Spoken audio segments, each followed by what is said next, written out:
This is your fantasy gymnastics update after week 8 of the 2025 NCAA gymnastics season. We're recording this on February 24th, 2025. We're here to tell you who's a steal, who's on a bye, who's injured, who's making all the lineups. This is GymCastic, the #1 gymnastics podcast in the galaxy. I'm Spencer from the Balance Beam Situation. I'm here with Jessica. Big alert. We have to start with a huge alert and lots of attention sirens because the salaries have been updated. The salaries have been updated. All the lineups have been reset. So you have to redraft your team before the lineup deadline, Friday, February 28th at 2:15 p.m. Pacific time, so that you can get a score this week. You have to remember. We are making notes. Redraft. We are making notes to ourselves. You have to remember your lineup will not carry over from last week. You have to redraft. We've also, we've over 600 salaries that were adjusted. So it's going to get a lot harder because you don't have your free $1,000 steals that maybe you had before from people who are getting 9,925 every week. By request, also the following athletes have been added to the game. So that's Aberdeen O'Driscoll at Georgia. It's Aberdeen O'Driscoll. That's how you say it. But she's Belgian. So yeah, but that's how you say it. But maybe she's Belgian of Irish-Scottish origins. Well, clearly. I would assume with this name.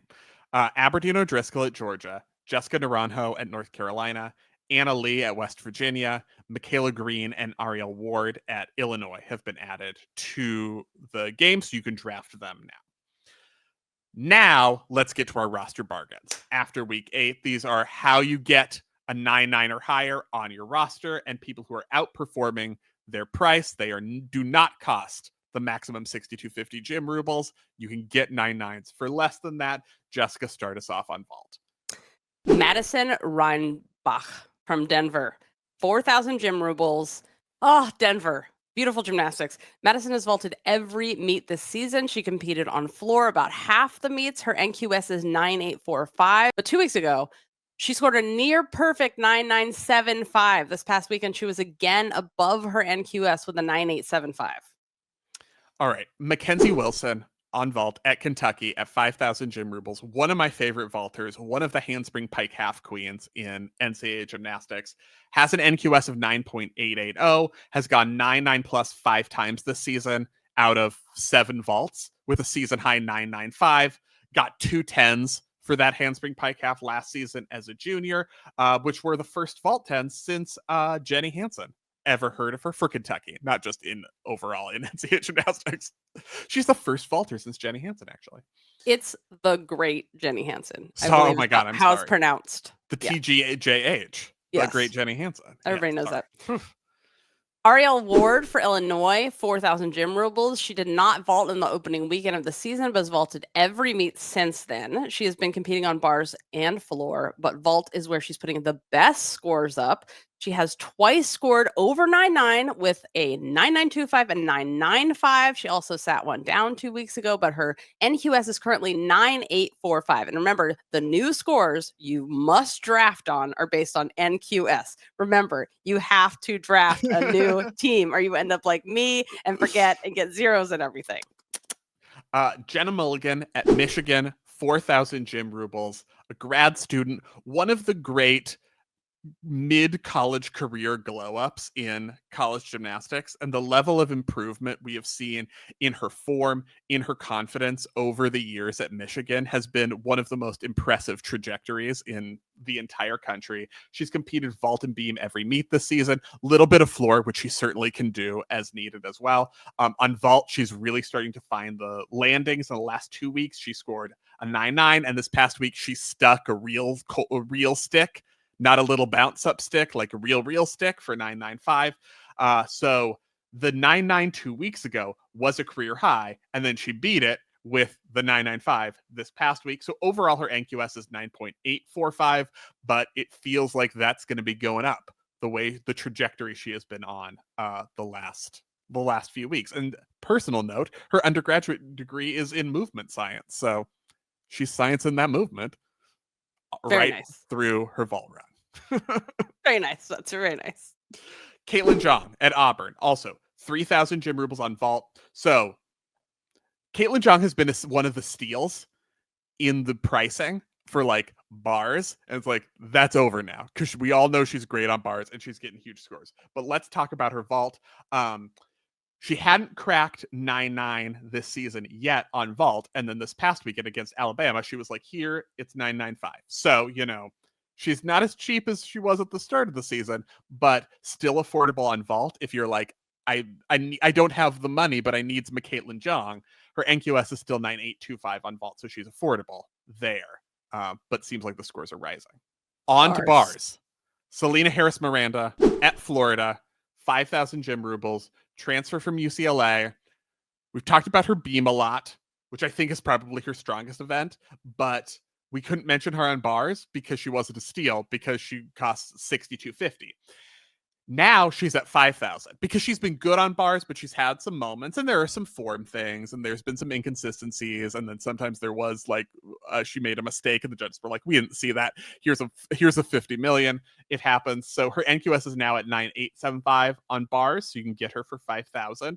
And of course we know she can get huge scores on bars. 9.9s are pretty regular for her. And 2 weeks ago, she got 9,975. Maddie Williams at Cal is on 5,000 gym rubles. All around star. Bars is absolutely her best event, but it depends on the week to week. But I feel like that's the one where a 10 is attainable for her. Another instance where the NQS is bringing her cost down because she used to be on 6,250. And the thing is, she's only broken 9.9 twice this season on bars because of the landing. She keeps hoppity-boppiting around on her beautiful double layout. And you feel like when she's like, okay, now it's March and it's time to stick things, the scores are going to go. She went 9.95 the opening weekend, which was a big deal because that was at the Oceanside meet where everyone got it too. And she got 9.95 on bars. So that was like a particularly impressive accomplishment. 2 weeks ago, she went 9.925 and, is clearly capable of big scores. And we would assume it's going to happen because, she's getting like 9.9 and 9.875 with a big hop. Mm-hmm. She can do it. Anna Roberts, Stanford, 5,000 gym rubles. If you're not a massive fan of Anna Roberts, have your eyes checked, have a mental wellness check in, go to your doctor because I don't understand. If you didn't have Anna in your lineups before, we apologize. She was a steal at 1,000, but now she's 5,000 because she's worth it and it's based on NQS. She's broken 9.9 3 times this season. Heading into this season, the junior had a career high of 9.925 on bars. The end of January, she posted a new career high of 9.95, and this past weekend she went 9.9 again. So she's still a steal. Madison Ulrich at Denver again. Denver, you don't see them as much because they have their own little TV network and you have to subscribe to it to see the Denvers, but it's so worth it because they're always so great. So Madison, she's a sophomore all-arounder. She's competed every event in every meet this season. So on bars, she has twice gone 9.9 plus. This past weekend, she posted a season high of 9.95. That's not her career high. Last year, she scored a near perfect 9.975. Ashley Glenn at Utah at 4,000 gym rubles. She's one of the ones who you weren't sure what events she was going to make in terms of Utah's lineups. Like she could have made the all around, she could have made no lineups. And it really depended on how her progress and the needs of the team. We mentioned her on vault at the beginning of the season. At that point, she hadn't competed bars yet. Since then, she's competed bars 6 times. 4 of the 6 have been 9.9 plus. So yeah, at the beginning of the season, it was a real steal at 1,000 because we didn't know if she was going to compete. But now we do know that she's competing, so it's 4,000.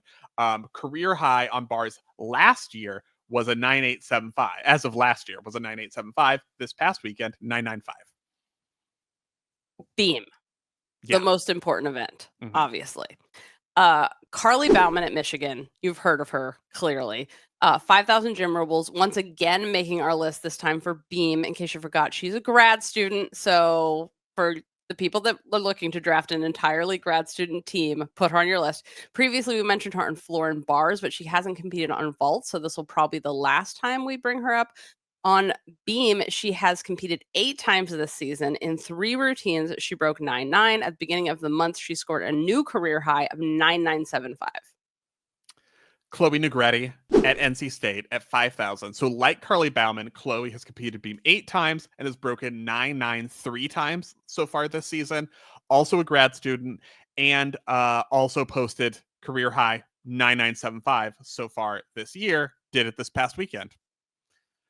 Speaking of 9.975s just falling out of the sky, Anya Turner at Georgia at 5,000 gym rubles is a sophomore. She's competed beam specialist so far. Beam has been on beam every meet since she's been at Georgia. Last year, her season high was 9.95. Now she just got a 9.975 to set a new career high. She's gotten 9.9 or better 3 of the last 4 meets. And from Georgia, really struggling on beam at that very first meet, it is emerging as an increasing strength for them. They've got Kara Aker in the lineup. It's happening for Georgia on beam. Also, someone you may not be watching regularly is Jojo Valahovic at North Carolina at 2,000 gym rubles. First year freshman. That's what a first year is. That's what a freshman is. You're in your first year. Did you know that? She's competed vault, beam, and floor, has broken 9.9 twice on beam so far this season. So keep an eye on that. Did it twice in the last 3 weeks, both times going 9.95. So it's starting to happen with this beam routine. Momoko Iwai at Denver, 4,000 gym rubles. We've talked about her before, but she's been all over the place this season. She's gone below 9.5 twice. She's also broken 9.9 twice. So if you're looking for someone that has the potential and you can get them at a steal of 4,000, she's the one. A senior, importantly, she competes with a lip ring piercing, which, you guys, this is, one of my favorite things about mentioning all the gymnasts who have neck tattoos, piercings, and unusual places. I think this is the first gymnast we've know of that's competed with a lip piercing in college anyway. I'm sure there's an Italian man who's done it, but this past weekend, she put up a season high of 9.95, and last year she scored a career high of 9.975. So lip piercing potential she has here. Moving on to floor, we've got Kennedy Griffin at Missouri at 5,000. So this is an interesting one because she's one of the beneficiary, or you can be a beneficiary of the salary adjustment with Kennedy Griffin at 5,000. Previously, she was in the top tier because her NQS is at 9.890. So it's below that 9.9 mark. So she's at 5,000. But if you recall, she also got a 10 this season so far on beam, or on floor, excuse me. So this is, the NQS hasn't been right up there, but we've seen the potential. She has the 10. 2 weeks ago, she got the 10. This past weekend, she got a 9.925. Has got a 9.9 just one other time this season on floor, which is why her NQS is in the 9.8s. But, she seems like she's on a solid 9.9 streak. And as the things heat up in the SEC race to make the conference championship, it's only gonna be more 990. Shea Campbell at UCLA, Adoy on floor, 5,000 gym rubles. Another one who gets the benefit of the NQS, so she's not in the 6250 range anymore.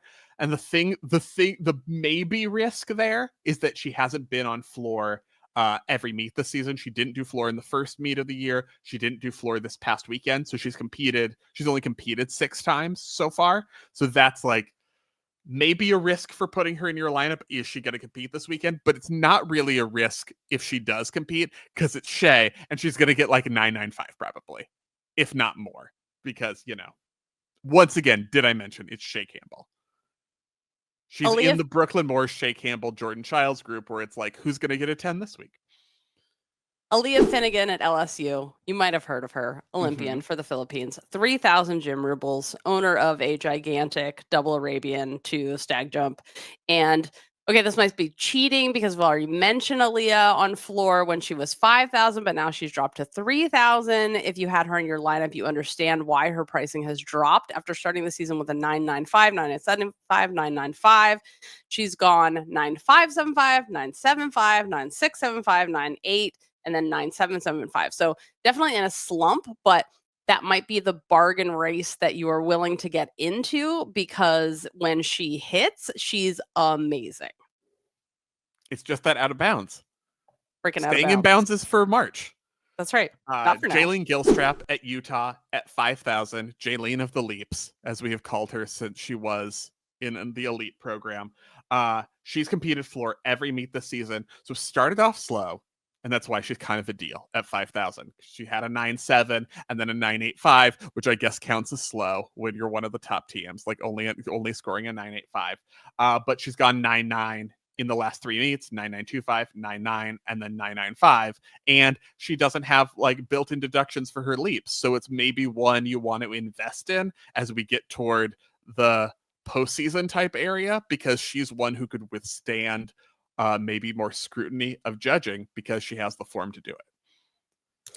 Emily White at Arizona State is only 5,000 now. Emily is a gymnast you wanted last week when she was 2,000, but at an increased price of $5K, she's still a bargain, you guys, because over half of her routines have been 9.9 plus. 3 of her last 4 routines have been 9.925 or better. And this past weekend, she went 9.95.